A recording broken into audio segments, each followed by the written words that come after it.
maghatid sa'yo ng kaligayahan, maghatid sa'yo ng mga bagay na nais mo. Ito'y sagot ng nasa taas sa mga hiling nyo, no? Ayan, no?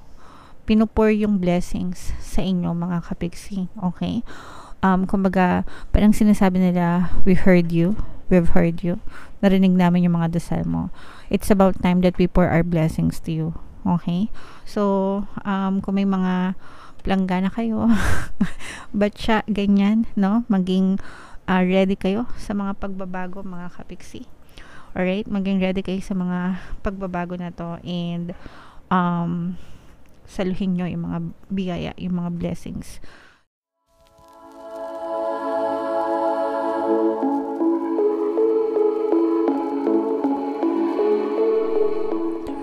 Hello guys, hello Pisces, welcome back to Pinoy Pixie Tarot. Ang pamagat ng ating episode for tonight is ang ating new moon kapalaran para ngayong August to September para sa Pisces, Sun, Moon, Rising, Sign, and Venus. Shuffle ko yung cards guys. Hanapin ko yung energy ng moon at saka yung energy ng Pisces. So ito yung moon energy, mga kapiksi. Ngayon naman hanapin natin yung energy ng Pisces. Sa Pisces kayo ay represent ng King of Cups sa ating spread, mga kapiksi. Combination ng positive and negative energy. General reading lang. Pwede mag-resonate, pwedeng hindi. Yung new moon ngayong August, mga kapiksi, ay sa August 16, and then sa September naman ay sa September 14. So itong reading na to ay para sa period na yan, mga kapiksi. Angel number 111 guys, no? Check nyo yung ibig sabihin yan. Baka may mga additional na message para sa inyo ang inyong anghel gabay. Meron tayong mga anghel gabay. Meron tayong presence ng Earth signs, Capricorn, Taurus, Virgo. For some of you guys, ito yung mga bagong opportunities, no? In love, in relationship, mga bagong ideas, mga creative ideas na pwede nyong i-explore. So, meron akong nararamdaman dito na parang may mga paparating sa inyo kasi may mga inaalis si Papa G sa buhay nyo, no? So, pwedeng inaalis nyo yung mga unwanted, mga toxic na pinagdadaanan nyo sa buhay, sa relationship, sa kaperahan, para mabigyan ng space yung mga bagong paparating, no? Meron akong napanood na video, share ko lang, sabi niya, paano mo malalaman na paparating na yung mga hinihiling mo, kapag ang sabi niya, kapag daw may inaalis na si Lord sa buhay mo para magkaroon ng space sa buhay mo yung mga bagong paparating sa buhay mo, di ba? Parang cabinet lang yan. Imagine niyo yung cabinet niyo punong-puno ng damit, di ba? Tapos gusto niyo bumili ng bagong damit, wala kayong space, so kailangan niyo magbigay, kailangan niyo mag-let go ng mga lumang damit, di ba? Para magkaroon ng space sa closet nyo yung mga bagong damit na gusto nyo. So, ganun din sa buhay, mga kapiksi. Mararamdaman nyo na may mga toxicities na mawawala sa buhay nyo, okay? Para bigyan ng space itong mga bagong pagbabago na to sa inyong buhay. Again, pwede sa love, pwede sa investment, sa negosyo. Mga kapiksi, okay? So, these are new beginnings na pwede mong i-explore, mga kapiksi, na para maghatid sa'yo ng kaligayahan, maghatid sa'yo ng mga bagay na nais mo. Ito'y sagot ng nasa taas sa mga hiling nyo, no? Ayan, no? Pinupur yung blessings sa inyo, mga kapiksi, okay? Kumbaga, parang sinasabi nila, we've heard you. Narinig namin yung mga dasal mo. It's about time that we pour our blessings to you. Okay? So, kung may mga planggana kayo, batya, ganyan, no? Maging ready kayo sa mga pagbabago, mga kapiksi. Alright? Maging ready kayo sa mga pagbabago na to, and saluhin nyo yung mga biyaya, yung mga blessings.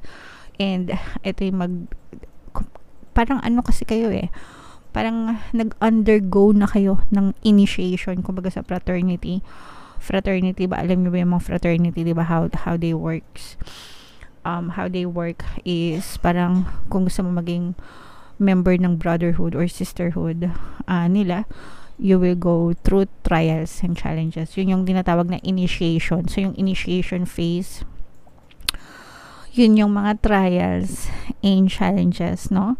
Na pag nalampasan nyo, member na kayo ng fraternity or brotherhood. So, ganun din sa buhay, no? Parang kayo, nag-undergo na kayo ng mga challenges, trials, and it made you a better person, mga kapiksi. So, handa ka na dito sa mga pagbabago na to. Sobrang ganda ng energy nararamdaman ko, mga kapiksi. Sana nararamdaman nyo rin. So, comment down below, mga kapiksi. Welcome new beginnings, welcome new changes, or welcome new life, whatever. Welcome new opportunities. Comment down below kasi talagang mga bago ito na dadating sa buhay nyo, mga kapiksi. Alright? Welcome. Ayan, magiging masaya kayo, guys, no? Prosperous yung salitang narinig ko. So, magiging prosperous kayo. Pag sinabing prosperous, guys, masagana. Ayan, no?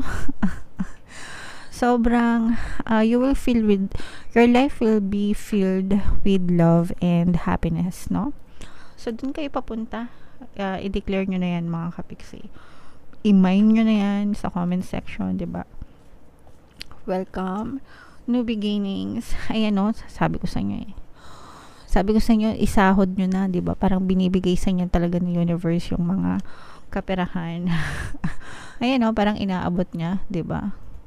Yung mga kaperahan, pagsagana, pag-asenso, no? So talagang may mga dadating na blessing sa inyo, guys.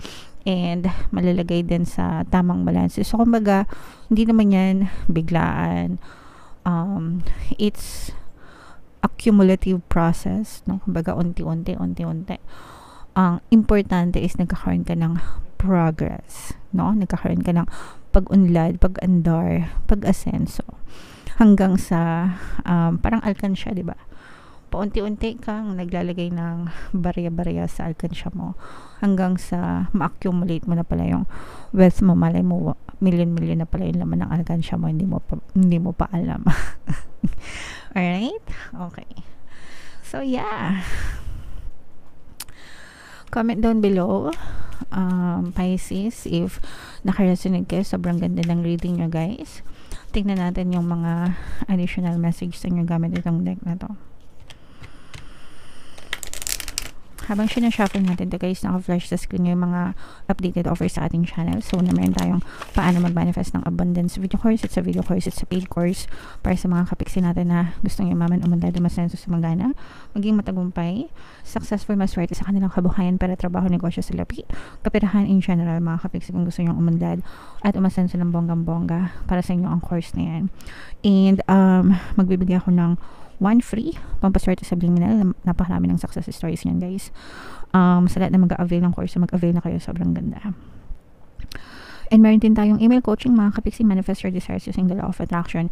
If meron kayong mga specific na gusto nyong i-manifest sa buhay nyo, pwedeng love and relationship, pwedeng money or career, pwede kayo magpabook ng coaching session with me. So for prices and discounts, guys, mag-send lang kayo ng email sa pinipixitaro@gmail.com. So, ito yung additional message sa inyo, guys. Your commitment is being tested. Diba sabi ko nga, para kayong nagdadaan ng initiation phase, fraternity, diba? Tinetest kayo. May mga challenges hanggang sa malampasan yun. So, ganun din sa inyo, sa buhay nyo. Tinetest ni universe yung commitment nyo. Pag sinabing commitment, kung gaano nyo gusto yung mga nais nyo. Committed ka ba sa desire mo? Committed ka ba sa gusto mong changes, pagbabago? Committed ka ba sa mga nais mong ma-achieve sa buhay mo, sa mga goals mo? Itanong mo yung sarili mo, mga kapiksi. Ikaw lang makasagot niyan.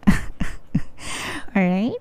So, attune to the moon, guys. I am committed to my dreams and move towards them with confidence. Okay? Again, I am committed to my dreams and move towards them with confidence. So, maging committed kayo sa mga pangarap nyo sa buhay, mga kapiksi, and move towards them with confidence, no? I-declare nyo na, that's mine, that's my dreams, those are my dreams, akin yan. Pupunta ko dyan and kukunin ko yan, that's mine. Okay? Ganun dapat with conviction. Yeah. Para maramdaman mo talaga yung confidence, guys. The answer to your question is yes, but not yet. Okay? So, piniprepare pa ni universe, no? Ibig sabihin, you can be, do, and have anything that you want. Pwede. Oo, yes, ma-achieve mo, but not yet. Kasi hindi ka pa persistent enough, no? Kaya nga sabi, your commitment is being tested. Gaano ka ka-committed sa gusto mo. So, you have to persist. Hanggang sa yung not yet mo, maging yes na. Okay? Kasi pag sinabing not yet, hindi pa ngayon kasi kailangan mo pang mag-persist. Kailangan mo pang umandar, mag-progress. Kailangan mo magsipag sa pag-affirm mo, sa pag-embody ng state of having your desire. Kapag na-embody mo na yun, no, it's already been accepted by your subconscious mind. You will definitely see results in your reality. Para ka lang nagtanim ng halaman, okay? Hindi mo agad nakikita yung bunga. Yun yung not yet. Pag tinanim mo, syempre yung buto nasa ilalim ng lupa. So, hindi mo pa nakikita. Not yet. So, anong gagawin mo? Didiligan mo. Paaarawan mo. Yun yung not yet, in progress, no? Yun yung proseso. Pero it will become yes. Kasi pag may tinanim ka, may tutubo at may tutubo. Unless, hindi mo na siya diligan, hindi mo na paarawan, hayaan mo na lang mamatay, di ba? So, hindi ka nag-persist. Yung not yet mo, maging no na. So, dapat mag-persist. Alagaan mo yung halaman mo para tumubo. Alagaan mo yung pattern of thoughts mo para ma-push out sa iyong 3D, sa iyong reality. Okay? Comment down below if naintindihan nyo. Okay. Alright. You're halfway to your goal, mga kapiksi, nangangalhati ka na, okay? Yung mga sinasabi nilang malayo na, pero malayo pa, okay? Or malayo pa, pero malayo na, no? Ibig sabihin, malayo ka pa dun sa destination mo, pero malayo na kesa sa pinanggalingan mo. So, may progress ka na, midway ka na, no? Huwag ka nang bumalik sa dati. Mag-persist ka na para ma-push ka dun sa destination mo. You still need to put in a bit more effort. For effort pa tayo, mga kapiksi, no? Push pa. Push lang ng push, guys. Sometimes we just need to realize how much we want something. Minsan kasi ganun, no? Akala mo gusto mo mag-artista, hindi pala. Gusto mo lang pala maging singer, 'di ba? So, yung mga ganun, sometimes ina-assess natin kung ano talaga yung mga gusto natin